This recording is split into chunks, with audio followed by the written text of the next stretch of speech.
예, 여러분들 주말 잘 보내고 계십니까? 자, 오늘도 여러분들의 뼈가 되고 살이 되는, 피가 되고 살이 되는 그런 정보들을 좀 제공해 드리겠습니다. 시작하겠습니다. 문재인 정부의 부동산 정책은 실패하지 않았다. 8번째 방송입니다. 구본기 생활경제연구소장님 나와 계십니다. 네, 안녕하세요. 반갑습니다. 개구쟁이 캐릭터. 아닙니다. 깎아거리면 나 웃은데.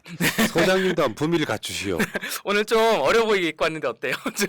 아니, 그 어려 보이는 사람이 어려 보이면은 좋습니까, 그게? 아니 뭔가 지지난주에 캐주얼을 입고 왔는데 아내가 보더니 괜찮은데 좀 이런 컨셉으로 가봐 이러는 거예요. 그 경제연구소장님 다운 뭔가 정장스러운 음. 그게 더 공신력을 가질 수도 있어요. 여보 들었지? 어. 예, 이건 팩이야.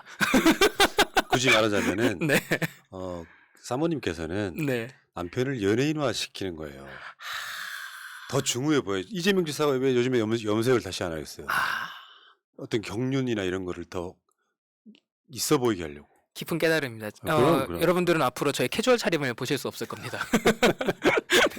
자, 나오셨고요. 자, 지금 그 저번에 한번 우리가 홍보를 해드렸던 네, 청년 미래 연석회의 수요 클럽. 수요 클럽. 요거 다시 한번 소개를 해드릴게요. 계속 있나 보죠, 행사가? 네, 이게 매주 수요일마다 하는 건데요. 예. 사실 매주 수요일마다 저런 프로그램을 돌리는 게 굉장히 힘들어요. 아, 그렇겠지. 예, 청년 문제 그리고 미래 의제를 가지고 연사들을 모셔가지고 말 그대로 살롱처럼 운영을 하는 건데 네. 만약 코로나19가 아니었으면은 오프라인에서 진짜 재밌게 했을 텐데 저거는 이제 어쩔 수 없이 온라인에서 진행을 하는데요. 예. 이게 나가고 나서는 이제 5회를 하게 될 건데 10월 13일에 스타트업 임직원이 말하는 지원 정책 잘 펴는 법 이런 또 살롱이 있고요. 그다음에 또 지나서 6회는 일가정 양립을 위한 아이돌봄 서비스가 있어요.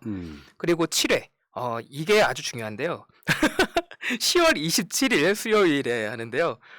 부동산 대책 분풀이 대한민국 부동산을 바라보는 N개의 시각인데 연사가 접니다. 아, 그러네 보니까. 그래서 네. 홍보하는구나. 네, 맞습니다. 권지웅 네. 더불어민주당 청년대변인 구본기 생활경제연구소장. 네. 이렇게. 자, 근데 요거 지금 계속 홍보를 해달라고 하시는 분이 네. 그 홍소윤 청년대변인이잖아요. 맞아요. 이번에 임명이 됐는데 예.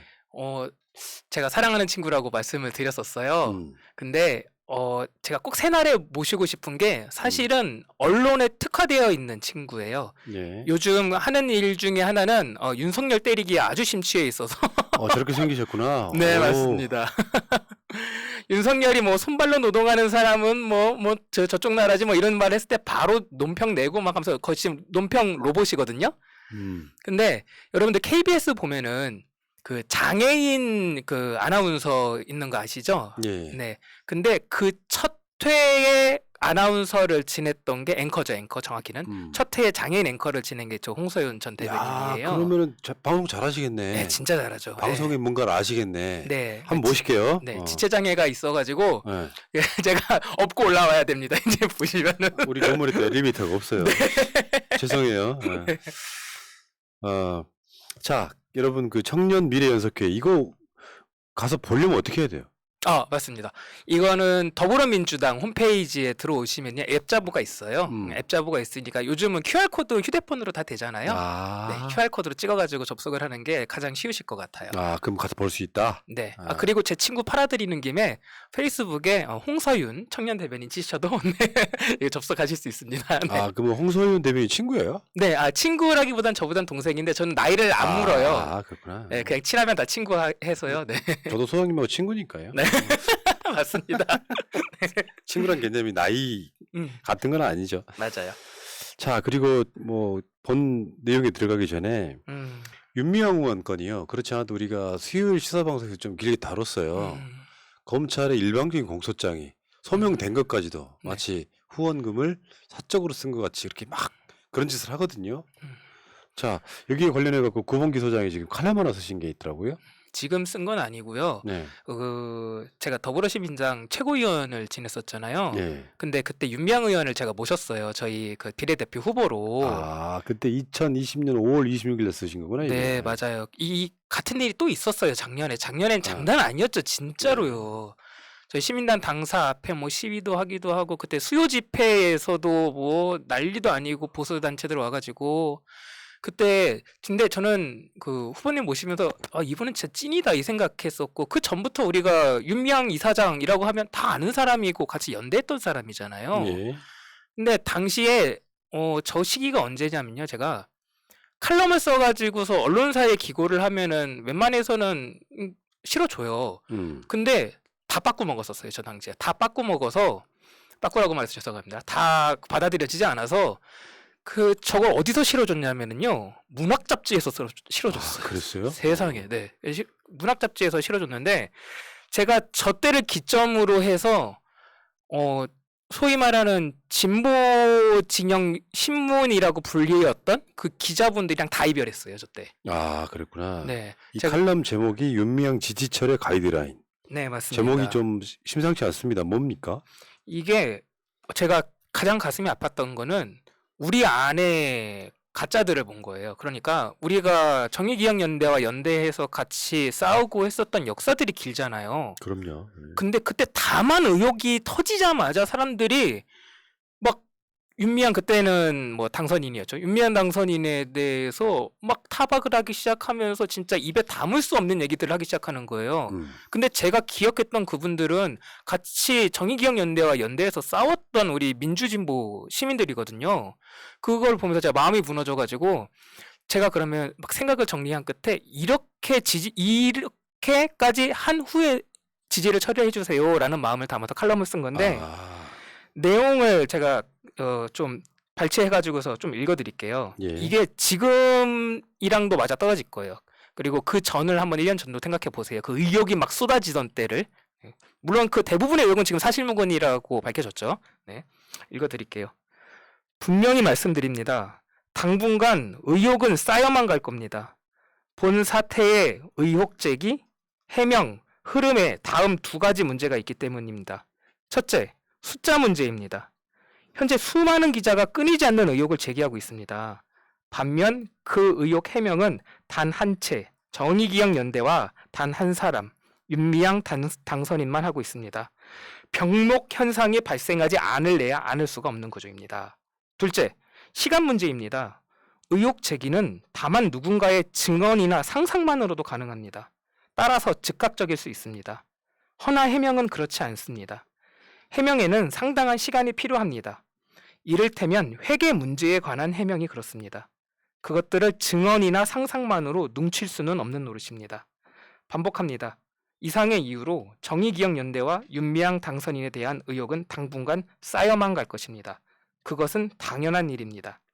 상식적인 우리는 압니다. 상대방에게 어떤 의혹을 제기할 때에는 그 의혹을 해명할 충분한 기회도 함께 주어야 합니다. 그렇지 않은 의혹 제기, 충분한 해명을 요하지 않는 의혹 제기는 마녀사냥의 다름 아닙니다. 헌데 지금 사람들이 어떻게 하고 있는지 주위를 둘러보십시오. 너무 많은 이들이 정의기억연대와 윤미향 당선인에게 의혹을 제기함과 동시에 그 의혹이 제대로 해명되지 않는다고 손가락질하고 있습니다.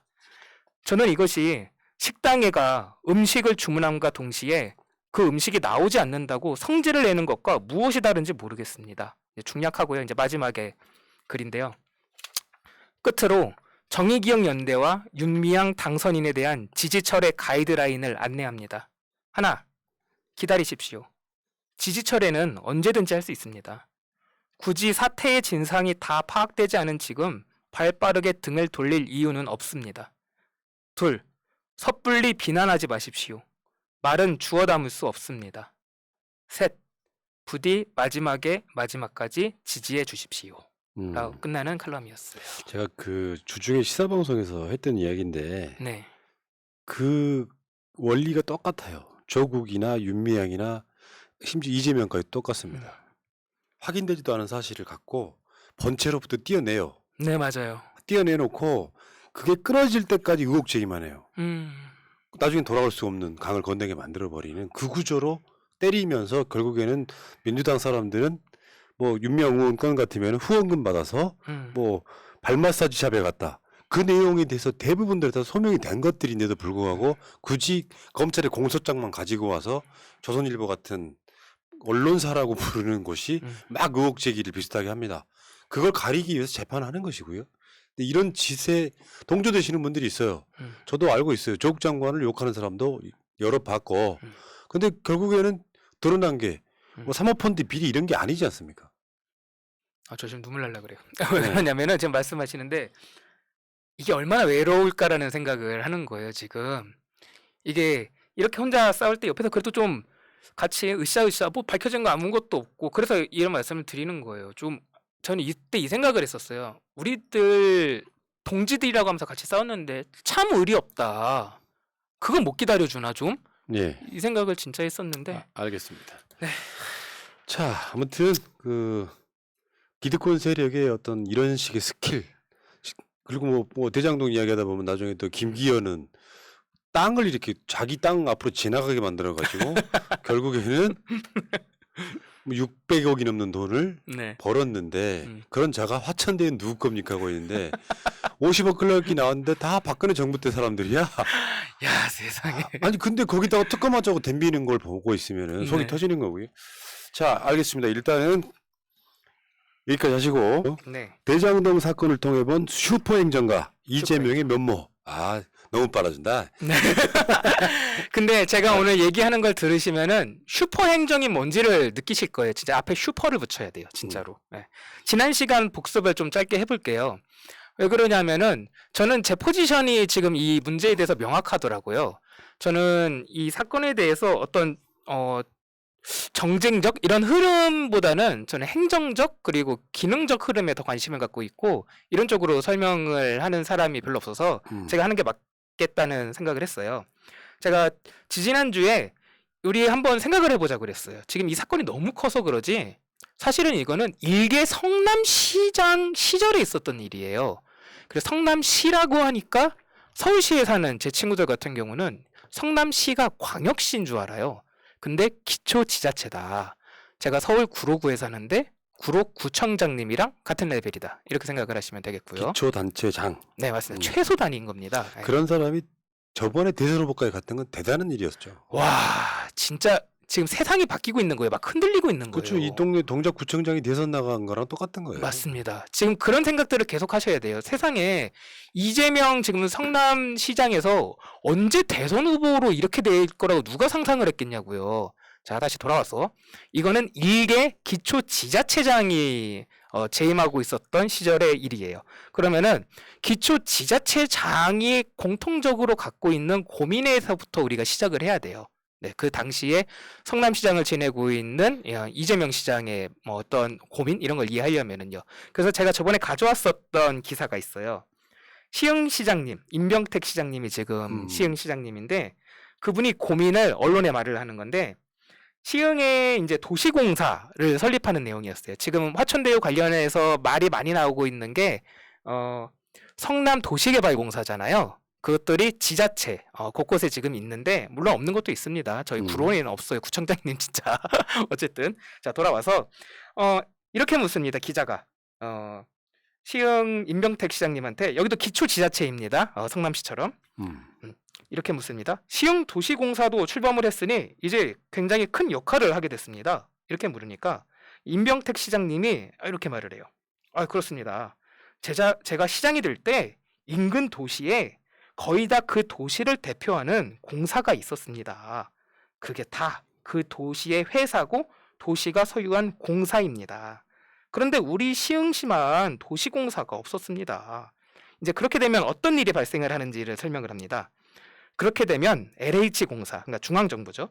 LH공사나 민간 사업자들이 이 도시를 개발하면서 남게 되는 개발이익을 우리 시에 주지 않고 그냥 다 가져갑니다. 시흥 시민을 대표하는 도시공사가 있으면은 우리 그 서울공사처럼 LH공사나 민간 사업자랑 협력 사업을 한다든지 독자적인 사업을 통해서 돈을 벌게 되면 그 돈을 가지고 그대로 우리 시흥의 원도심에 재투자한다든지 부족한 교통망을 확충하거나 다양한 문화복지회관이라든지 이런 인프라를 조성할 때 재원으로 재환원할 수 있습니다. 그래서 제가 서둘러서 공사를 만들었습니다라고 말을 해요. 그러니까 기초 지자체장들은 산림군이라고 제가 말씀을 드렸어요. 예. 산림군 입장에서는요. 우리 지역에서 내가 관할하는 지역에서 개발 사업을 하는데 그걸 중앙정부가 와서 개발 사업 해놓고 그 개발 이익을 중앙이 다 가져가 버리고 우리한테 하나도 안 주고 또 민간업자가 하는데 민간업자도 우리한테 하나도 안 주고 다 가져가 버려요. 세상에 이것만큼 속상한 일이 어디 있어요. 지금 이런 문제의식을 뭐라고 부르냐면요. 개발 주권이라고 불러요. 개발 주권을 이야기하는 거예요. 우리 지역에서 개발을 해서 그 부가 상승했으면은 그 부의 일부는 반드시 우리 지역 시민들한테 환원해야 한다. 이거는 우리 지역의 부다. 외부로 유출할 수 없다. 이런 문제의식인 거예요. 이런 문제의식에 따라서 성남 도시개발공사가 만들어졌다고 제가 말씀을 드렸었어요. 그리고 가져왔었던 게 이거죠. 성남시에서 이제 대장동 관련 사업을 할 때 민간 사업자 공모지침서를 이제 외부에 이제 제출을 하는데 그러니까 사업이니까 지금 이 시흥시 도시공사 얘기를 할 때 임명택 시장님이 이런 말씀을 하셨었단 말이에요. 우리가 공사가 있으면은 다른 민간이나 아니면 LH랑 같이 합동으로 사업을 할 수 있다라고 말을 했는데 그 사업을 진행한 겁니다 이미. 한 발 더 빠르게 시흥시보다 지금 선진적으로 지금 시작을 한 건데 여기서 제가 지지난주에 짚어드리지 않은 게 있는데 아까 푸나님께서도 말씀을 하셨는데 그러니까 실체는 없는데 뭔가 문제가 있는 것처럼 언론들이 그게 문제예요. 와, 그때 수요일 날인가 그때 가장 빅뉴스가요. 네. 조성은하고 김웅하고 통화한 녹취를 그 포렌식 해가지고 밝혀낸 뉴스인데 JTBC가 한 5곡지를 대장동 관련한 걸 거는데 이재명이 한때는 민간 개발을 찬성했었다 이런 걸 단독으로 첫 곡지부터 걸더라고. 와, 그거랑 직접적인 비리랑 상관없는 거잖아요. 맞습니다. 정치인이 표받기 위해서 민간 사업자 단체에 갖고 인사하고 찬성한다 하는 것이 이 사건의 맥락이랑 무슨 관계가 있습니까? 아무 관계가 없어요. 그러니까 시민들을 혼란스럽게 만드는 거예요. 우리 민주시민들을. 이 사건이 비리가 되려면 스모킹건은 단 하나밖에 없어요. 돈의 흐름을 보면 돼요. 그 돈의 흐름이 이재명 당시 성남시장한테 갔으면 되는데 지금 이상하게 돈의 흐름을 쫓으면 그쪽은 하나도 안 나오고 저쪽 빨간 당으로만 계속 나오고 있는 문제가 있잖아요. 돌아와서. 그러니까 언론의 문제는 뭐냐면 이 핵심을 안 짚고요. 자꾸 곁가지를 이야기하면서 혼란스럽게 만들어요. 그리고 우리 시민들이 잘 모르는 개념들을 막 이야기하면 뭔가 문제가 있어 보이고 복잡하면 문제가 있어 보이거든요. 그렇게 하면서 가장 갖고 나왔었던 게 SPC 그리고 PFV 뭐 이런 식의 뭐 AMC 이런 식의 뭐 단어들인데 어려울 게 하나도 없습니다. 지금 이 공모사업 내용을 보면은요. 제2장에 가운데 사업 시행 조건이 있어요. 그리고 제가 위에 박스로 해놨는데 사업 추진 형태라고 하면서 문장이 나옵니다. 이거를 제가 풀이를 안 해드렸더라고요. 제가 저번 주에 아예 여기에 명기가 되어 있어요. 제가 이제 이번 주에 설명을 해드리면은 뭐 SPC라든지 뭐 이런 얘기가 나올 때 아까 그거잖아라고 이제 바로 아실 수 있을 거예요. 설명드릴게요. 이렇게 써 있습니다. 본 사업은 특수 목적 회사 이게 SPC예요. 괄호 열고 특수 목적 회사 SPC인 프로젝트 회사 설립을 통한 민관 합동 개발 방식으로 추진되며 특수 목적 회사의 형태는 법인세법 제51조의 이 규정을 충족하는 프로젝트 금융 투자 회사 PFV로 한다라고 되어 있어요. 이게 무슨 말이냐면은요. 자 보세요. 제가 지난 시간에도 말씀을 드렸는데 동서울 종합터미널이 한진중공업이 소유하고 있는데 한진중공업 혼자서 그곳에 쇼핑몰을 올리려고 하는데 그게 여의치가 않은 거예요. 예. 그래서 프로젝트 법인을 만드는데 그 법인에 신세계 자본도 들어오고 등등등 해가지고서 프로젝트 법인을 하나 세우는데 그게 바로 PFV예요. 그러니까 부동산 시장에서는 단위가 굉장히 큰 사업에 대해서는 이런 식으로 서로 모여가지고 자본력이라든지 기술력 같은 걸 모아가지고 프로젝트 회사를 만들어서 진행을 하는 경우가 많고 아주 일반적이에요. 자, 그런데 이게 부동산 쪽으로 설명을 하면 굉장히 어려운데 단순히 설명하면 우리들 사인들 간의 얘기로 설명을 하면은 굉장히 쉬워요. 저랑 푸나님이랑 우리 PD님이랑 같이 무슨 사업을 하기로 했다고 해보자고요. 그 사업을 하려면은 우리들 이런 거 하죠. 시민사회 단체들도 우리 사업을 하려면은 뭐 여러 가지 뭉쳐서 움직여야 되니까 우리 법인 설립합시다. 이렇게 하면서 이렇게 하면서 뭐 법인의 종류가 많잖아요. 사단 법인도 있을 거고 재단 법인도 있을 거고 주식회사 형태로도 설립을 할 수 있을 거고. 네. 그러니까 특수목적 법인은 아까 제가 말한 법인인 거예요. 그냥 법인 형태 SPC가 법인 특수목적 법인입니다. 그리고 그 중에 법인 중에 여러 종류가 있다고 제가 말씀을 드렸잖아요. 예. 사단 법인, 재단 법인 등등.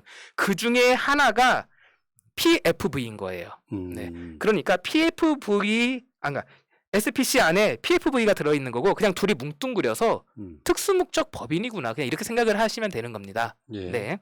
자, 이렇게 사업을 진행을 한다라고 공모를 냈고 여기서 또 깨알같이 가장 오른쪽에 이 문장이 굉장히 깨알 같다고 했어요.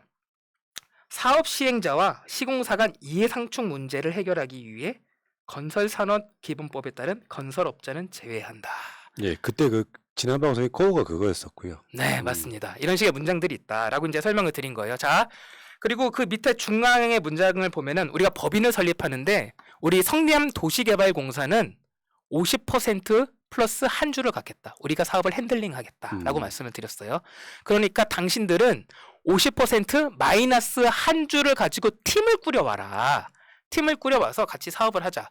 그리고 이렇게 공모를 해서 당신들이 팀을 꾸려왔을 때 조건을 내걸었을 때 가장 유리한 조건을 내건 쪽과 우리가 사업을 하겠다. 자, 이제부터 팀을 꾸려서 와라 라고 해서 세 팀이 왔고 그 중에서 한 팀이 성남도시개발공사한테 가장 유리한 조건을 제시했는데 그게 바로 하나은행 컨소시엄이에요. 컨소시엄은 하나은행이 꾸려서 온 팀이다. 이렇게 생각을 하면 되고요.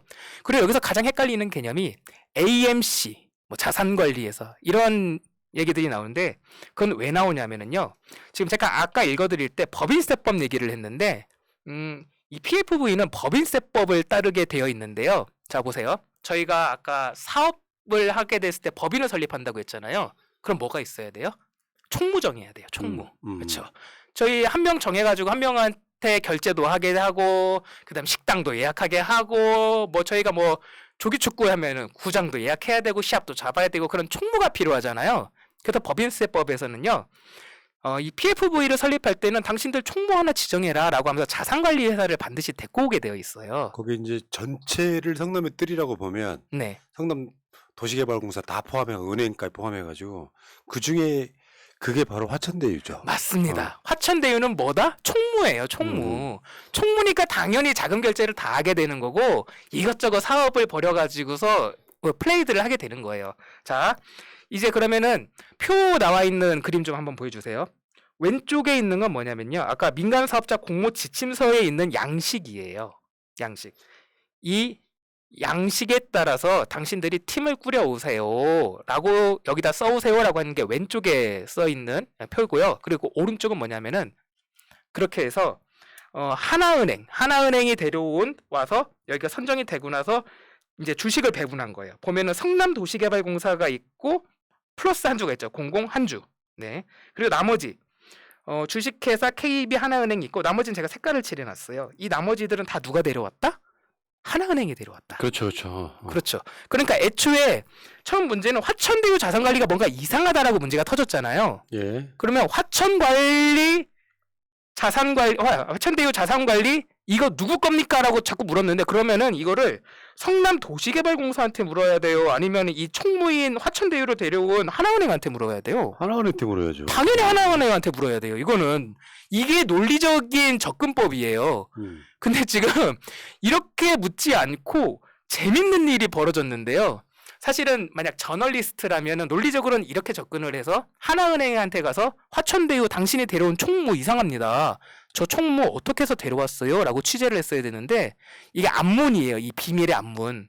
근데 지금 그 굴러가는 이야기가 비밀의 뒷문이 터졌어요. 지금. 네. 그래서 그 이재명 지사가 이 문제가 있고 났을 때 나중에 그 대장동 개발 이론 원칙으로 했다라고 밝힌 게 있어요. 네. 그거 한번 보겠습니다. 로비 등 부패 발생 가능성을 낮추기 위해 사전에 환수 금액을 정할 것. 사업이 적자가 나든 흑자가 나든 무조건 지급할 것. 주기로 한 개발 이익에 대해 소송을 제기하지 말 것. 반드시 공인된 금융기관이 참여하게 할 것. 공정 경쟁을 치르게 할 것, 성남시 이익을 가장 확실하게 보장하는 곳을 선정할 것, 민간 사업자가 마음대로 못하게 과반수 의결권을 성남도시공사가 가져올 것. 아까 말한 금액하고 똑같은 거예요. 네, 맞습니다. 그리고 일을 정말 잘하는 게 지금 또 다시 이제 얘기가 나오는 게 위례 신도시 얘기까지 나오는데 조금 더 예. 해서 설명을 해드리면은 위례 신도시 때는 어떻게 했었냐면은요, 이게 정률로 나누는 방식을 했었던 거예요. 했는데 무슨 문제가 있었냐면요, 나중에 사업 다 정산해서 뭐 나눕시다 N등분으로 이렇게 했더니 이게 공사하는 사람들이 공사 단가가 자꾸 올라가는 거예요. 이게 그러니까 수익이 주는 문제가 발생을 하는 거죠. 그러니까 여기서 이제 이렇게 하면 안 되겠구나라는 생각을 해서 당신들 사업이 어떻게 되든 상관없이 우리는 무조건 수익을 가져가겠습니다라고 반면 교사로 설계를 한 게 대장동 사업인 거예요. 그렇게 해서 엄청난 이득을 지금 환수했죠, 시민들을 위해서요. 예. 그리고 제가 지지난주에 말씀드렸을 때 이런 말씀을 드린 적이 있어요. 이게 기초지자체 사업이라는 걸 계속 환기해야 돼요. 기초지자체는 비리에 취약하다는 말씀을 제가 굉장히 많이 드렸고요. 그리고 이 당시에 성남시에는요, 새누리당이 장악을 하고 있었어요. 그렇죠. 지금 뭐 그 당시만 놓고 보면은요, 우리 쪽 장수가 혼자 거기 들어가가지고서요 고군분투하고 있는 거예요. 그러니까 성남시장을 이재명 지사가 2번 했는데 첫 번째 들어가서 민영 개발 안 하고 뭐 공영 개발 하겠다고 하니까 성남시 그 당시 새누리당 의원들이 예산을 통과 안 시켜주는 사태가 발생을 합니다. 네. 그런데 다시 2번째 당선됐을 때는 그 지형이 바뀌면서 이게 통과돼가지고 이거를 개발할 수 있게 된 거죠. 재선이 되고 나니까 이제 답이 없었겠죠, 이제. 그러니까 뭔가 지옥에서 살아 돌아온 남자 같은 느낌처럼 돌아와서. 그리고 지금 이익 배분 같은 경우는 또 성남시장 끝나고 이루어진 일이에요. 맞습니다. 그리고 아까 말씀하신 것 중에 공모지침서 있잖아요. 네. 여기까지는 성남시장의 영역 맞고요. 맞습니다. 근데 여기 나중에 이제 그 민간의 영역에서 변질이 되기 시작하거나 성남도시개발공사가 뭐 유동규 같은 사람들이 끼어들어가지고 변질이 되는 그 책임을 이재명이 지는 건 좀 너무, 그래서 이제 이걸 배임으로 걸려고 하는데 사실 배임이 지금 성립되기는 좀 힘들고요. 말도 안 되는 거고요. 그리고 이거는 직장을 다녀보신 분들이면 당연히 다 알아요. 이 헤드가 하는 일이 있고요, 실무진들이 하는 일들이 있어요. 헤드선에서는 실무까지 모두 다 건들 수가 없단 말이에요. 그래서 방향성, 그리고 이런 원칙이 있다라는 정도의 어떤 굵직한 것들을 결정을 하게 되고 나머지는 실무진들이 하게 되는데, 그 회사에서 실무 일 해보신 뭐 한 대리 정도 되시는 분들은 다 아세요. 저 퇴직금 50억 받는 분들. 근데 그렇죠. 그러니까. 장난을 치려면 밑에서 이제 칠 수 있는 구조라는 걸 알고, 그게 어떻게 헤드의 책임입니까, 그게. 그 모든 것이 다 이재명 책임인 거 이재명은 다 알고 있고, 유동규한테 뇌물을 받았는데 어딘가 숨겨놨을 것이다. 요거예요, 지금. 이게 그래서 이걸 보면 좋아요. 제가 그래서 슈퍼행정이라고 말씀을 드리는 게 뭐냐면은요, 요즘 그래서 뭐 국감 시즌 맞아서 안 그래도 자료 막 나오면서 재밌는 이야기들이 나오는데, 김윤덕 의원실에서 이번에 수요일에 화요일인가 나왔죠. 그 대장동 개발 사업 관련해서 처음엔 LH가 그러니까 중앙정부에서 하려고 했었잖아요. 예. 그때 이제 개발 이익이 얼마나 남을까, 우리가 개발 이익을 얼마 가져올 수 있을까를 추산해 보니까 459억이었다는 거예요. 내부 자료가 있다는 거예요, 그거를. 아니 근데 지금 이거를 성남시 같은 경우는 12배로 환수했단 말이에요. 5,500억. 그러니까 성남시장을 지내면서 이 사업을 만들었던 이재명 지금 지사 입장에서는 화가 나죠. 그러니까 페이스북에 이런 글을 쓸 수밖에 없죠. 아니, 수익의 12배 환수한 제가 배임죄면은요, 겨우 459억 원 수익 예상해서 사업을 처리한 LH는 아니 무슨 죄를 적용해야 되는 겁니까? 아니, 일 열심히 한 사람들 지금 뺨 때리는 격이거든요. 예. 그리고 이게 정말 재밌는 게 계속 환기를 해야 되는 게요, 기초지자체예요. 성남도시개발공사는요, 그러니까 저는 구로 사는데 구로구청인 거예요. 구로구청이랑 지금 LH는요, 대한민국에서 운영하는 회사예요. 정부에서, 중앙정부에서. 이거 지금 개발 사업에 관해서는 대한민국 최고인 곳인데, 여기서 개발 이익을 459억 원을 예측을 했었단 말이에요. 근데 지금 기초지자체에서 만든 신생 회사가 이거에 12배를 환수했어요, 지금. 이게 슈퍼행정이 아니면 도대체 뭐냐 이거예요, 저는. 그러니까요. 네. 그러니까 중앙정부도 이렇게 벌 수 없을 거라고 상상도 못했던 금액을 기초지자체, 일개 기초지자체장이 도시개발공사를 설립해서 그 만들어진 지 얼마 안 얼마 안 된 도시개발공사가 엄청난 이익을 시민들 품으로 환원했다. 이게 이 사업의 본질이에요. 이건 슈퍼행정입니다. 그러니까 지금 조중동 뉴가 하고 있는 짓거리 중에 하나가 그 10월 5일 날 나왔던 기사인데 대장동 말고 백현동도 있다. 옹벽 아파트도 3천억 수익. 그러니까 사실 이재명과 아무 상관없는 건데요. 예를 들면 이런 사업을 하려고 하면은 그 중앙에서 중앙정부가 더 막강한 권한을 갖고 있거든요. 그렇죠. 그래서 이렇게 하고 지시하면 울며 겨자 먹기로 따르는 거. 그리고 오죽했으면은 그 지방정부의 권한을 좀 더 가져와야 된다고 하는 그런, 그러니까 이재명 그 열악한 가운데서도 이명박근혜 정부의 그 강고한 그 파워 밑에서도 5,500억을 환수한 거거든요. 대단한 거죠, 그게. 대단하고 진짜 재밌는 게 뭐냐면요. 여러분들 제가 기초지자체장이라고 계속 말하는 게요. 여러분들 구청장님이랑 한번 비교해 보세요. 그러면은요. 제 젊은 친구들이랑 이제 저한테 브리핑을 해달라고 해서 이런 사건이야. 그냥 정무적인 건 다 빼고 이렇게 해서 개발 주권 논리를 앞세워 가지고서 개발 사업에서 벌어들인 이익을 시민들 품으로 환원시킨 사업이야. 굉장히 좋지라고 했더니 제 친구들이 뭐라고 했냐면은요. 그럼 우리 동네 구청장님들은 다 일 안 하는 거네. 이렇게 말하고 있는 거예요. 그런 경우 많습니다. 물론 기본적인 건 하겠지만 의존하시는 분들이 훨씬 많아요. 그러니까 우리가 이재명 성남시장한테 열광했던 이유가 일개 기초지자체장이 권한을 잡고 그 권한을 행사하면은 이렇게까지 할 수 있는 거였어? 라는 걸 우리가 본 거예요. 비교 대상이 하나 있잖아요. 역시 성남 옆에 용인에 정찬민이 시장할 때 뇌물 받고 인허가권 줬단 말이에요. 그게 기초지자체거든요. 그렇죠. 근데 지금 보세요. 그래서 저는 행정을 사랑하는 사람으로서 저는 이재명 지사가 언제 이런 말을 했어요. 얼마 전에 저한테 대통령을 만들어 주시면 대통령 하나 바꿔서 바꿀 수 있는 게 얼마나 많은지를 보여드리겠다라고 하는데 성남시장을 했을 때 지금 한 걸 보면은 딱 나온다는 거예요. 그리고 또 다시 돌아오면은 국감 시즌이니까 또 이번에 또 재밌는 얘기가 나왔었죠. 저 진성준 의원이 네. 역대 도시개발 사업 환수 총액이 대장동의 3분의 1밖에 안 된다라는 또 자료를 가지고 왔는데 이것들을 시사방송에서 한번 다뤘는데 네. 정말 대단한, 그러니까 그 단군율의 최대 한 사업이란 말이 맞아요. 네. 다 합친 것보다 대장동이 그때 3분의 1밖에 안 되네. 다 합친 게 대장동의 3분의 1. 네. 그럼 엄청난 게 환수를 한 거잖아요. 그러니까 슈퍼행정이라는 게 적확한 표현인 거예요 지금. 그런데도 이게. 불구하고 이걸 배임이라고 하고 있으니. 참 기가 찰 노릇이죠. 그리고 이게 재밌는 게 진성준 의원 자료를 좀 가져왔는데 어차피 발표는 다들 아시니까 예. 이게 도시개발 사업이잖아요. 도시개발법에 의한 도시개발 사업이거든요. 대장동 사업이. 그래서 이 자료를 본 건데 도시개발법 시행이 2000년에 시행이 됐어요. 2000년 7월에. 그때까지 21년 동안 전국의 도시개발 사업 완료 건수가 총 241건이에요. 완료가 241건이 됐어요. 그러면 거기에 다 개발 부담금이 붙어가지고서 환수를 했을 거잖아요. 근데 문제는 뭐냐면요. 241건이 완료가 됐는데 사업이 개발 부담금이 징수된 사업은 10개밖에 안 된다는 거예요. 나머지는 뭐 각종 이유로 다 빠졌다는 거죠. 그러니까 지금 이 사건은 재밌는 게요. 성남시를 볼 게 아니고요. 성남시를 본 뒤에 다른 지자체를 봐봐야 돼요. 성남시가 이렇게 돈 벌 동안 다른 지자체는 뭘 하고 있었는지에 대해서 우리들 지역에 가가지고서요.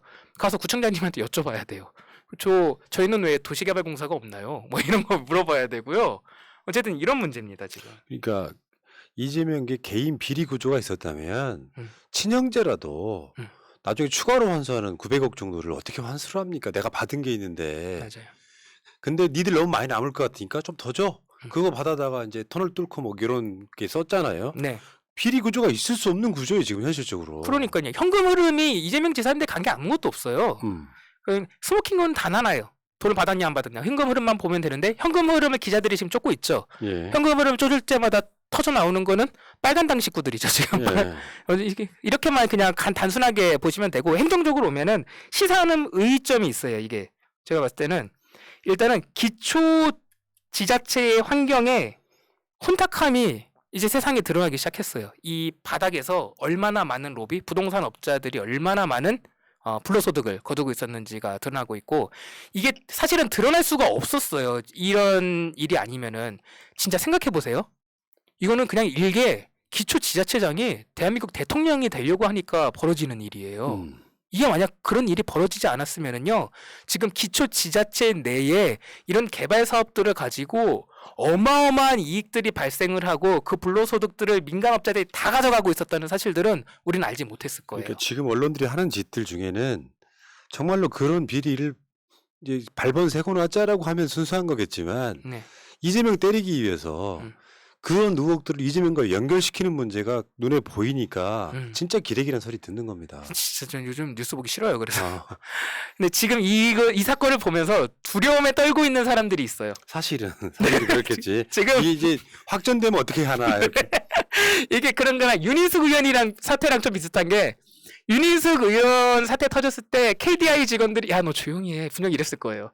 야 우리까지 조사 들어오면 어떡해 라고 했을 텐데, 지금 이재명 성남시장 시절에 자기는 문제 없다 하면서 지금 이재명 지사가 막 나오면서 지금 한번 털어봐라 하는데 하나도 안 나오면서 계속 문제라니 소리가 일파만파로 커지니까 지금 다른 기초단체는 어떤지 한번 보자라고 지금 계속 얘기가 나오고 있으니까, 두려움에 떨고 있는 기초지자체장이나 아니면은 기초지자체의 공무원들, 그리고 그곳의 선출직들, 지금까지 어떤 감시받지 않았던 작은 권력들 지역에 두려움에 떨고 있는 분들 계실 거고, 또는 반대로 청렴을 지키려고 예전 성남시의 그 변방에 그 성남시장을 했던 이재명 그 시장처럼 고군분투하면서 지금 싸우고 있는 정의로운 어떤 기초지자체장이나 아니면은 선출직 공무원들은요, 이참에 잘 됐다, 속 시원하다, 우리까지 다 한번 조사해줘라 이 생각하고 있을 거예요. 지금 양쪽일 거예요. 그 국민의힘 그 대선 토론을 봤는데 원희룡이 신박한 논리를 제공하더라고. 어떻게요? 이재명 지사의 형이 이재명이 그런 비리를 막으려다가 욕설 사건이 났다는 거야. 와, 씨, 무슨 그런 게 정치인이에요? 소설가로 전향하면 될 것 아니, 같아요. 걔는 판결이 어떻게 났는지도 몰라요. 관련해갖고 판결 난 게 있어요. 네네네. 욕설도 사실은 그거 틀면은 그 한 번 틀 때마다 얼마씩 벌금 먹어야 되는 이런 것까지 다 그 구조가 다 네. 법원에서 인정을 한 거예요. 그 욕설은 형이 이재명한테 한 욕설을 이재명이 형수한테 돌려준 그 과정에 생긴 거라고 판결문에까지 나온 겁니다. 아무튼 자, 사실 이런 문제가 생기고 나서 오히려 지자체가 더 권한이 많아져야 되거든요. 맞습니다. 근데 이게 정반대로 갈 가능성도 있어요. 이제부터는 뭐 지방 비리 해가지고 계속 그걸 파기 시작하면은 지자체의 인허가권까지 사라지는, 다시 중앙정부가 가져오는 뭔가 이상한 역진 현상이 일어날 수도 있고.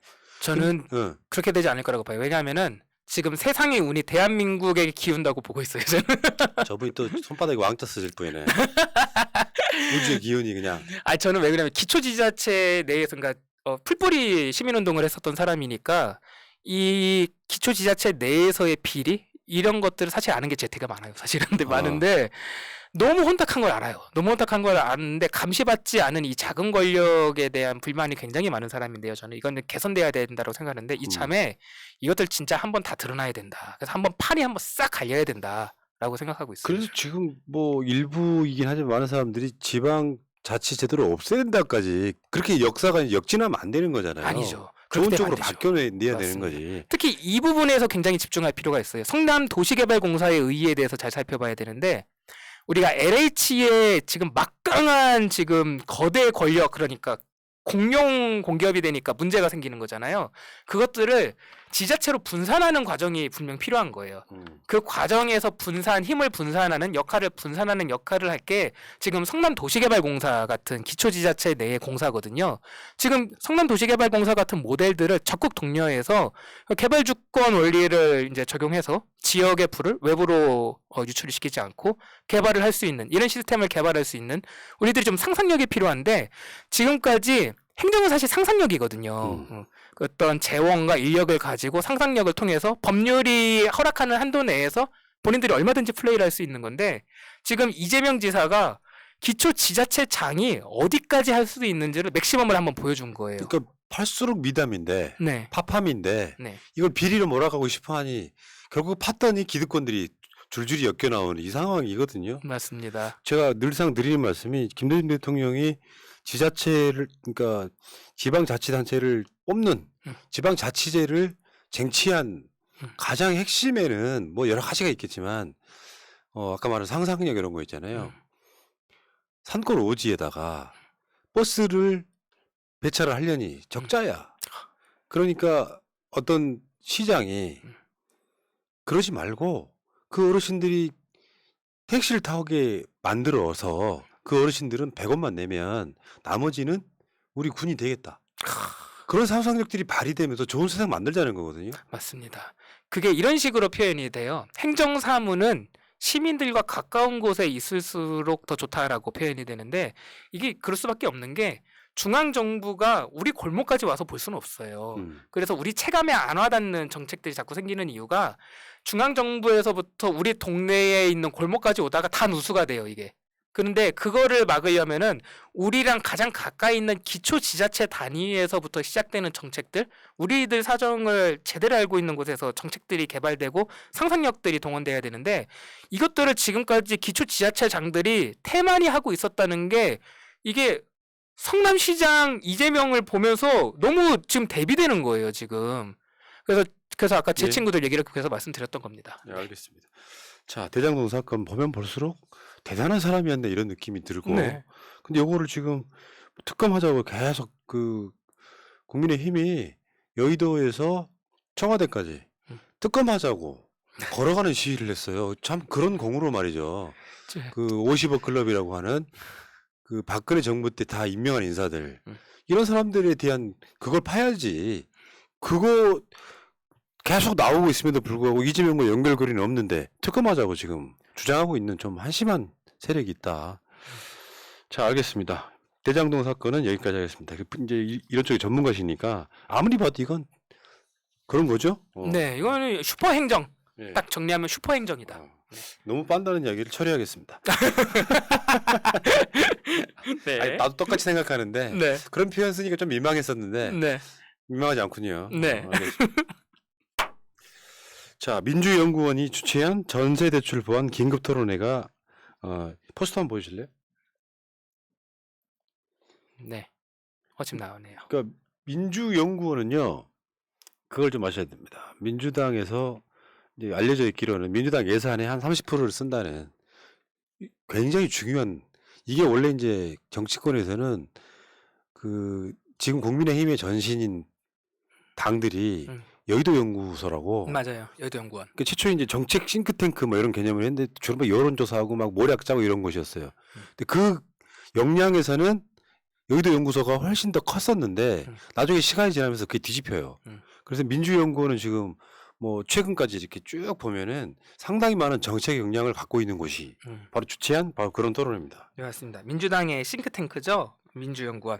그래서 긴급 토론회를, 보통 토론회에 긴급 토론회 붙이기 쉽지 않은데 긴급 토론회를 열어서 제가 거기 다녀온 이야기를 좀 해드리려고 하는데 이게 다뤄야 될 게 굉장히 많아서 꼭 전해드려야 되겠다. 여기 지금 이제 전세 대출 뭐 이런 것들 때문에 뭐 네. 집이 뭐 전셋집이 사라졌다 막 이야기를 계속 주구장창 하고 있어요. 네, 맞습니다.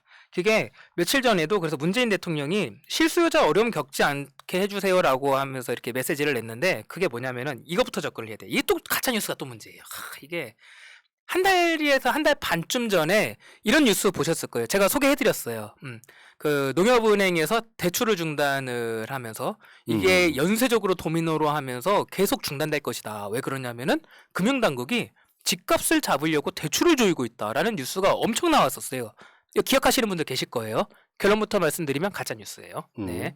이게 왜 가짜 뉴스냐면은 그게 집값을 잡으려고 줄인 게 아니고요. 네, 농협은행이 잘못을 했어요. 어떻게 된 거냐면은 은행이랑 이제 금융당국이 이제 새해쯤 돼가지고서 자 우리 이제 대출 총량에 대해서 올해는 한 이 정도로 관리합시다라고 약속을 해요. 총량 관리 약속을 하는데 올해는 어느 정도였냐면은요 105%에서 106% 사이로 우리 관리합시다라고 연초에 약속을 했어요. 그러니까 작년 빌려준 만큼 더 빌려주시고 그리고 거기서 5에서 6% 정도 더 플러스 이렇게 관리를 합시다라고 약속을 하고 그러면 은행들은 그럼 저희는 이렇게 해가지고 관리하겠습니다라고 계획을 이제 내는 이러면서 이제 약속이 돼 있는 건데 이게 한 달 반 전쯤 되니까 한 달 반 전에 농협은행이 이 약속을 못 지킨 거예요. 이게 장사를 너무 해버린 거죠. 장사를 너무 해버려가지고서 어이구야 큰일 났다. 이거 줄여야 되겠다 해가지고 꽉 막은 건데 금융당국이 잘못을 한 건 아니죠. 농협이 잘못을 했던 거죠. 근데 이거를 가지고 집값을 잡으려고 금융당국이 대출을 조인다라고 가짜뉴스들이 엄청 행해했었는데 지금 제가 이 말씀을 드리는 이유가 총량 관리를 얘기해 드리려고 말씀드리는 거예요. 연초에 대출 규모를 정해놓고 그거에 맞춰서 올해는 이만큼만 합시다라고 약속을 짜놓고 서로 다 장사를 한다는 거예요, 은행들이. 근데 우리 용돈 받았다고 해보자고요, 이걸 용돈. 우리 용돈 받으면은요, 한 15일 동안 막 써요. 막 진짜 처음 용돈 막 체크카드에 충전됐을 때 막 쓰죠. 그렇게 15일쯤 지나면 거의 다 쓰죠. 그러면은 그래 본 적이 없어가지고. 전 그럽니다. 그러면은 보통 우리 어떻게 살아요? 15일 동안 컵라면 먹고 살잖아요. 지금 은행들이 비슷해요. 지금 은행들이 좀 있으면 연말이잖아요. 지금 연초랑 중반에 장사를 막 신나게 한 거예요. 장사를 신나게 하니까 이제 한도가 거의 다 이제 찬 거죠. 네. 그래서 대출을 이제 조금씩 이제 조이고 있는 거예요. 그러니까 속도 조절을 하고 있는 거죠. 그 과정에서 총량을 줄여야 되니까 총량을 줄이려면 가장 쉬운 방법은 단위가 큰 걸 줄이면 되겠죠. 그러면은 주택담보대출 단위 크죠. 그다음 큰 거 뭐예요? 전세죠. 그래서 전세자금 대출도 조이고 있는 건데 지금 이것 때문에 이제 문재인 대통령이 실수요자들한테 고통을 주면 안 되니까 전세자금 대출 실수요자들 고통받지 않게 해주세요라고 메시지를 낸 거고 민주연구원에서는 문재인 대통령이 이런 메시지를 내기 전에 문제를 먼저 파악을 한 거예요. 문제를 먼저 파악하고 이거 대출 관련해서 전세자금 대출 잘못 조이면 안 되니까 전문가들 모이세요라고 토론회를 긴급하게 열었던 거고 제가 거기에 참여를 했었던 겁니다. 거기 이제 내용을 조금 이제 소개를 해드릴게요. 예. 이게 전세자금 대출 문제를 이야기하려고 전문가들이 모였어요. 근데 흥미로운 게 전세자금 대출 얘기만 한 게 아니고요. 대한민국 부동산 시장 전반에 대한 얘기를 전문가들이 다 했어요. 이게 사실 그 이야기를 같이 해야지 그 맥락이 이해가 되죠. 맞습니다. 이게 제가 지금 시청자분들한테 어떤 메시지를 전달해 드리려고 하는 거냐면요. 우리가 부동산 정책이라든지 부동산 시장을 볼 때 야, 저거 이렇게 하면 되는 거 아니야? 어우, 답답해. 이렇게 생각하실 수 있잖아요. 그렇게만 생각하실 게 아니고요. 굉장히 여러 개를 봐야 돼요. 이게 정책이라든지 우리 사회는요. 젠가 또는 바둑 같아서요. 한 수를 두면 그거에 연동해서 나머지가 다 움직이게 돼요. 네.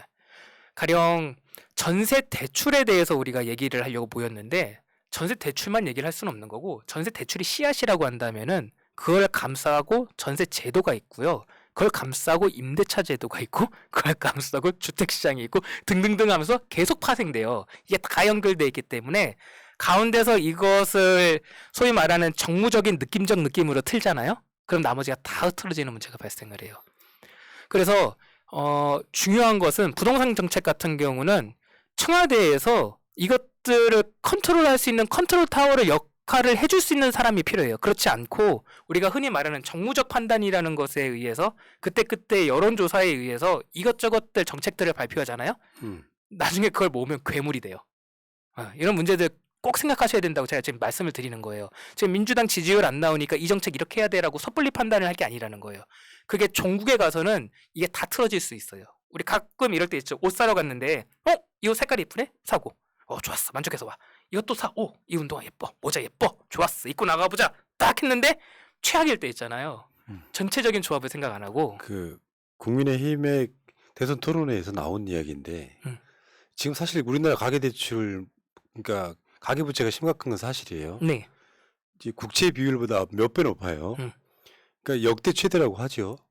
근데 저번에 한번 분석한 걸 보니까 그중에 빚내서 집 샀던 그 빚이 제일 많아요. 그러면 거기에 문재인 정부가 뭐 가계부채를 엄청 올렸다는 식으로 주장을 하더라고요.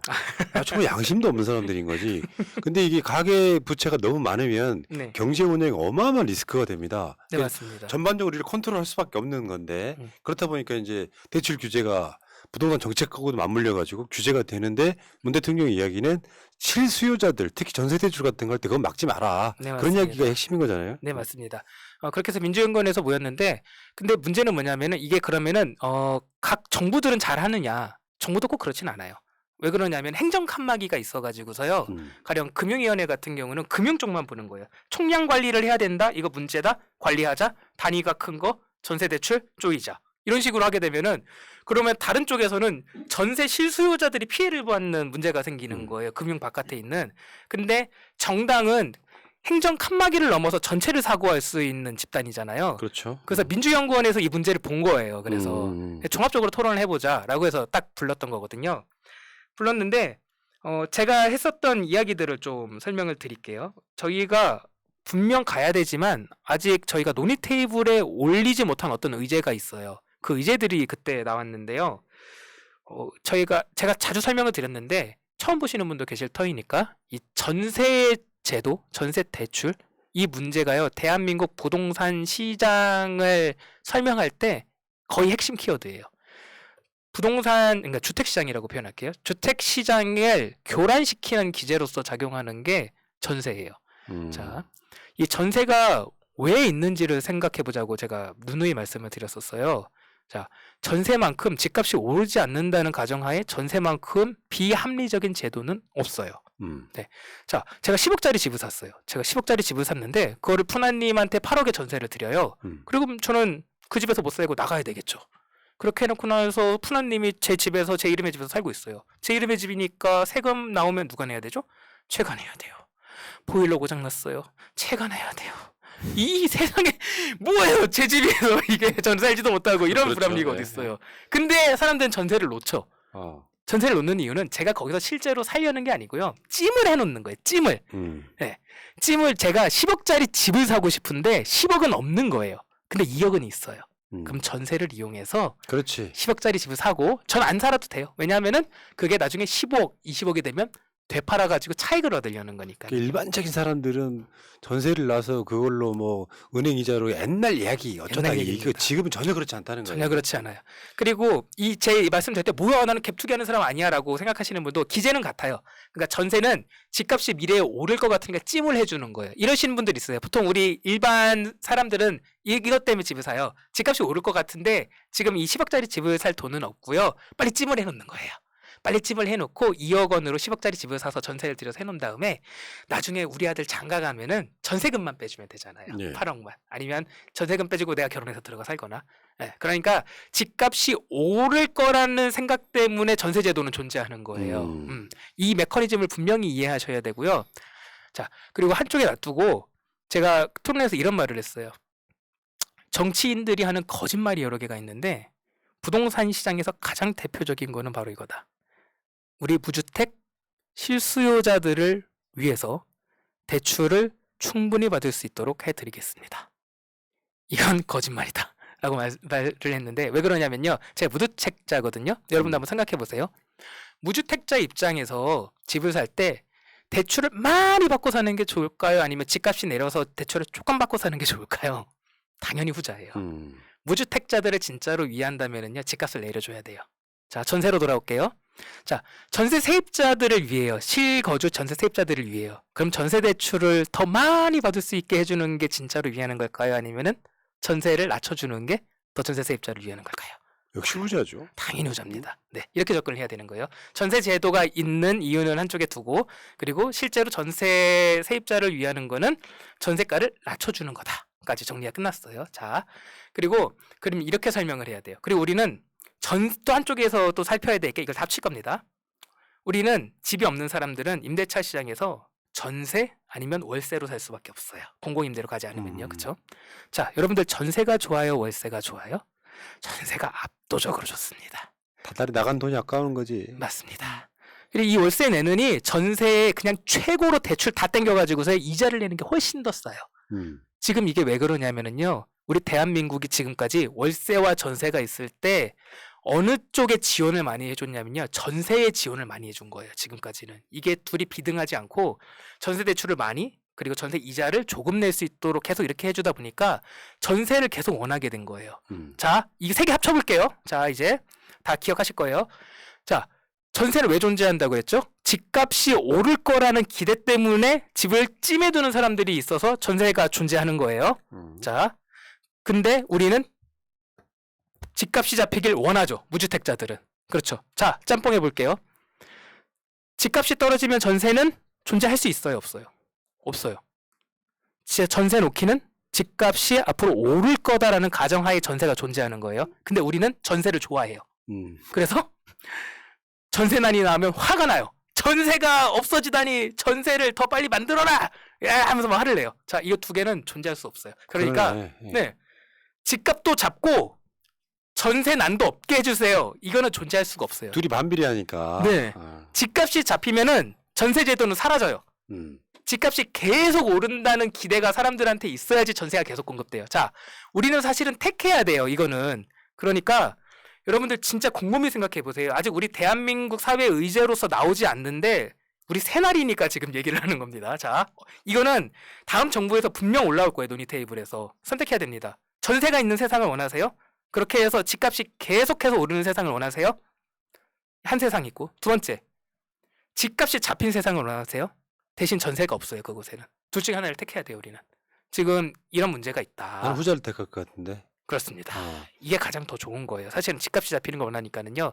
조금 이따도 더 말씀을 드릴 건데 그렇게 되면은 월세로 전환될 거기 때문에 지금까지 제가 정부가 정책을 펼칠 때 전세 쪽으로 계속 펼쳤자고 했잖아요. 그러면은 월세를 지원해주는 쪽으로 우리 월 흐름이 너무 무거워가지고서 월세가 싫었던 거잖아요. 그걸 거의 전세만큼 가볍게 만들어주는 제도가 필요한 거예요. 또 이제 그 집값이 떨어지면 네. 월세만 많아지는 게 아니라 내가 집을 살 수 있는 여건도 좋아지는 거니까. 맞습니다. 집값이 떨어지면 지금 전세로 살고 있는 분들은 대부분 다 사실 거예요. 네. 주택들을. 어쨌든 돌아와서 그러니까 결국 종국에는 전세는 없어져야 되는 제도가 맞아요. 근데 제가 그 토론회에서 이 말을 했어요. 이게 우리 정당에서 있었던 토론회잖아요. 민주당에서. 예. 근데 정치인의 언어가 있고 연예인의 언어가 있고 연구자의 언어가 있어요. 정치인은 전세는 없어져야 됩니다라고 말하면 큰일 나요. 이런 식으로 적확하게 말하면 안 돼요. 또 설명하면은 보통의 대중은 디테일은 잘 관심이 없고 네. 헤드라인만 중요하게 보거든요. 맞습니다. 근데 연구자, 그러니까 토론을 위해서 모인 연구자들, 전문가들은요, 적확하게 말을 해야 되기 때문에 제가 전세는 없어져야 된다라고 말을 했었고요. 그리고 실수요자를 위하면은 그거는 결국 전세를 꺾어야 되는 거예요. 그렇죠? 전세가를 낮춰야 되는 거예요. 전세를 꺾는다고 표현할게요, 이거를. 그리고 대출 총량도 관리를 해야 되는 게 맞아요, 지금. 국가 전체로 보면 그렇습니다. 자, 그러면은 결국은 전세를 꺾는다고 그냥 표현을 할게요. 전세를 꺾는 시나리오는요, 크게 세 개가 있어요. 첫 번째 시나리오는 집값이 잡히는 거예요. 집값이 내려가면은 당연한 거죠. 집값이 내려가면 전세도 덩달아서 내려가겠죠. 그 시나리오가 있는데 그거는 굉장히 장기적인 관점인 거고 뭐 어렵기도 하니까 한쪽에 둘게요. 그럼 나머지 두 가지 시나리오가 남아요. 두 가지 시나리오가 남는데 그 중에 하나는 지금 금융당국이라든지 은행이 접근하고 있는 방식이에요. 아예 전세자금 대출을 조이는 거예요. 전세자금 대출을 조여서 사람들이 10억짜리 전세를 살 수 없도록 막는 거죠. 그래서 수요를 줄여서 그거를 내리겠다라는 보관인 건데 근데 이렇게 되면은 문제가 세 가지가 발생을 합니다. 크게. 첫 번째가 이거는요. 임대인이 아니고요. 세입자한테 부담을 주는 방식이에요. 세입자는 전세를 살고 싶은데 전세 대출을 못 받게 하는 거는 세입자 속타게 하는 정책이에요. 이거는. 네. 그리고 두 번째는요. 월세랑 전세를 비교했을 때 대출을 받아가지고 전세를 들어가는 것, 즉 전세 대출을 받아서 이자를 내는 게 훨씬 더 낫다는 판단이 들면은요. 은행에서 전세자금 대출을 막아도요. 사람들은 사금융을 이용해서 들어올 거예요. 전세 시장으로. 김만배 누나가요. 윤석열 아버지 집 살 때 제2금융권에서 돈을 빌립니다. 비싼 이자로. 그런 식으로 계속 빠져나가는 거예요. 네. 그러니까 첫 번째, 두 번째 이유 때문에 우리 시민들이 그러니까 전세 세입자들이 화가 많이 날 건데요. 불편하니까 너무 힘드니까 거리에 나앉으라는 소리냐 이렇게 할 텐데 금융당국 입장에서는요. 이거를 무찌를 강력한 논리가 없어요. 네. 총량을 규제해야 됩니다. 뭐 이런 식의 말밖에 할 수 없어요. 그럼 나머지 시나리오를 살펴볼게요. 나머지 시나리오는 뭐냐면은요. LTV에 그러니까 주택담보대출 임대인들이 집값을 잡을 수 있는 집값을 담보로 대출을 받을 수 있는 그 비율에다가 전세금을 넣는 거예요. 네. 이렇게 하면은요. 세 가지 이점이 있는데 이렇게 하면 왜 좋은지를 일단은 설명을 드릴게요. 세 가지 이점. 첫 번째, 이거는 세입자가 아니고요. 임대인한테 부담을 주는 방식이에요. 그렇죠. 임대인한테 당신은 지금 LTV는 서울 같은 경우는 9억 원 이하 집 같은 경우는 40%밖에 받을 수 없어요. 야, 지금 그렇게까지 떨어졌어요? 네. 그러니까 옛날에는 거의 대부분 받았지 않았어요? 한 90% 가까이? 90%까지는 아니고 한 70%. 뭐 그리고 제2금융권 가면 조금 더 받거나 이런 식이었는데 지금 40%까지 떨어졌는데 이게 재미있는 게 제가 아까 대장동 이야기할 때 사실은 정문을 따고 논리 안으로 들어가려면 하나은행을 따고 들어가야 되는데 지금 뒷문으로 사건이 터졌다고 했잖아요. 이것도 똑같은 개념인 게 뭐냐면은요. 그러니까 정부 입장에서는요. 지금 문재인 정부 입장에서는 이 대출을 계속 조여가지고서 빚내서 집 사는 것들을 막으려고 열 몇 차례 계속해서 LTV라든지 이런 것들을 변경을 했어요. 근데 재밌는 게 이게 효과가 없었어요. 효과가 없었던 이유가 뭐냐면은 제가 아까 말씀드릴 때 9억 원 이하는 LTV가 40%라고 말씀을 드렸잖아요. 그러면은 9억 원짜리 집을 살 때는 대출을 은행에서 40%, 집값의 40%밖에 못 받는 거예요. 그러면은 대한민국에 있는 집주인들은 최대 40% 빚만 끌고 와서 집을 지금 사고 있느냐? 그게 아닌 거예요. 은행이 막혀요?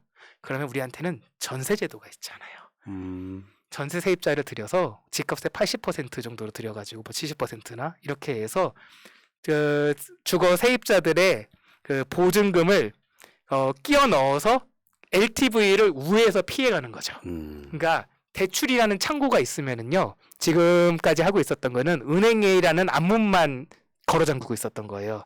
근데 전세제도라는 뒷문이 열려 있었던 거죠.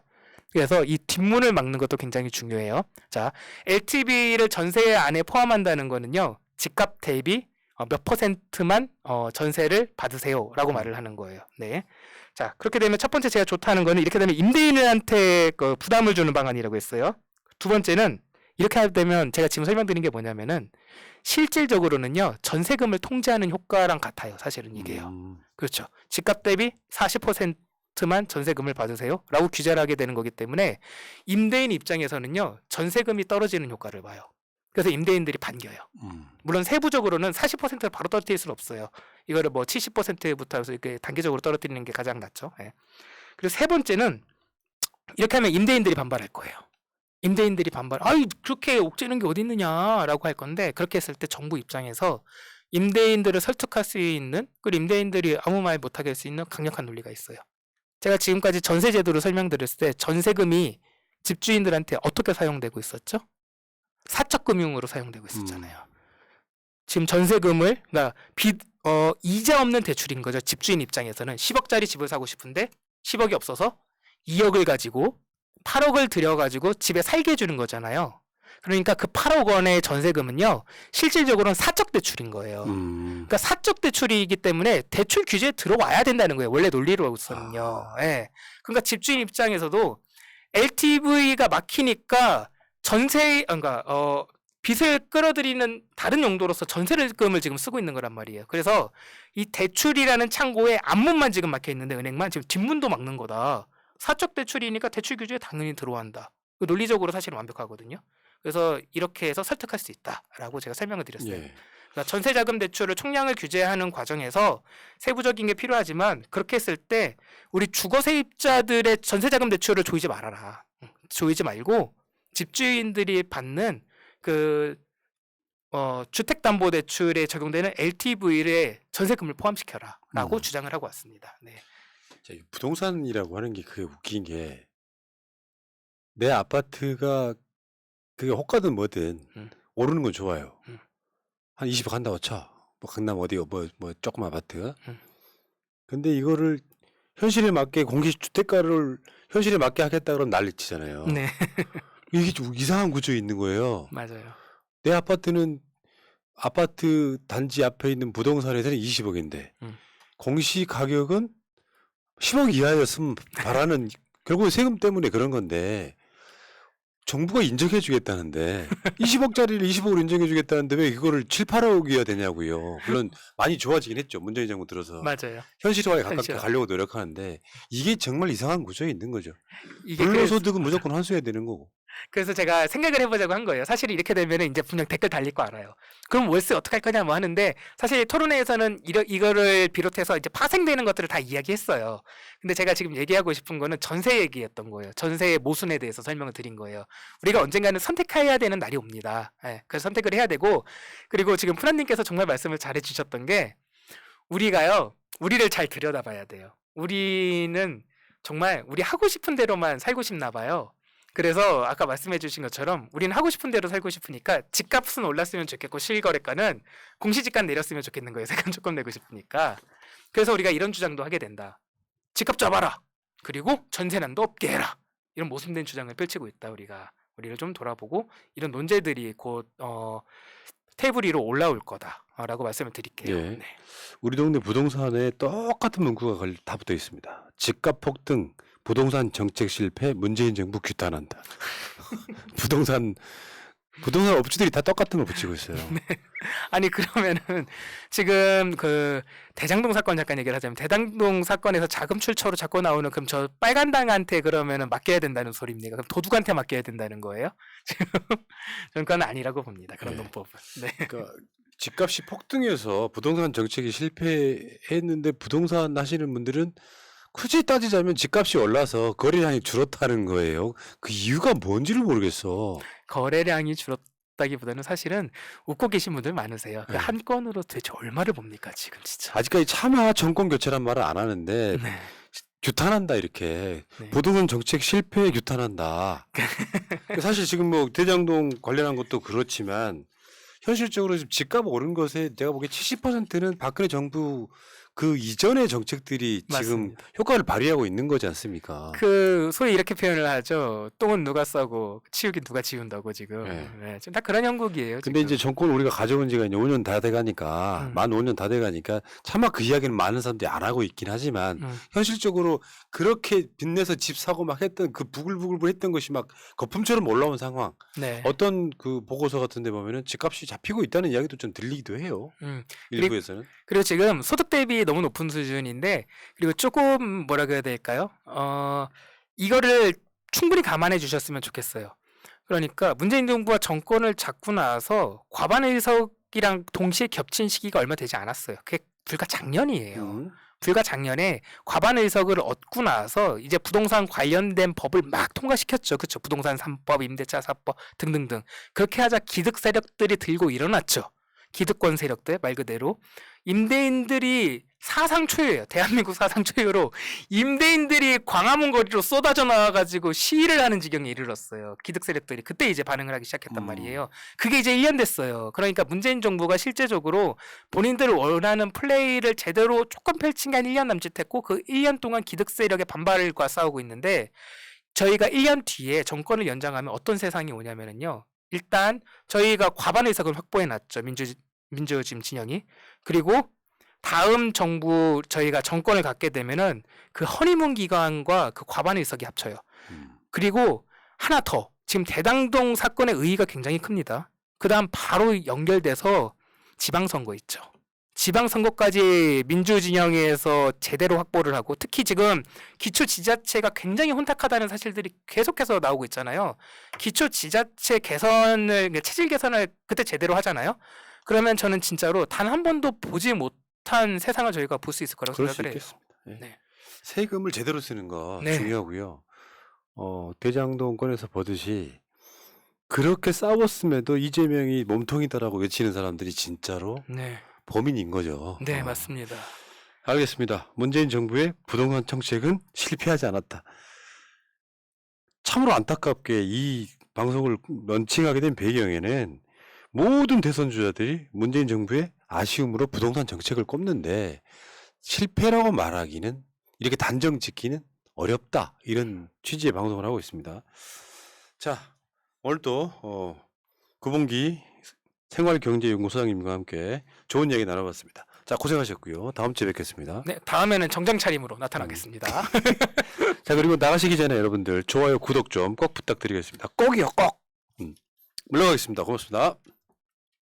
수고하셨습니다. 현재로 저들을 물리치자. 바이러스에게는 마스크가 없다. 어서 가자 바이러스보다 먼저. 그러니 내일보다 먼저 가자. 우리들의 희망을 형제이게 하자. 설령 그것이 내일이라 해도 현재로 저들을 물리치자. 바이러스에게는 가자 바이러스보다 먼저. 바이러스에게는 마스크가 없다. 어서 가자 바이러스보다 먼저.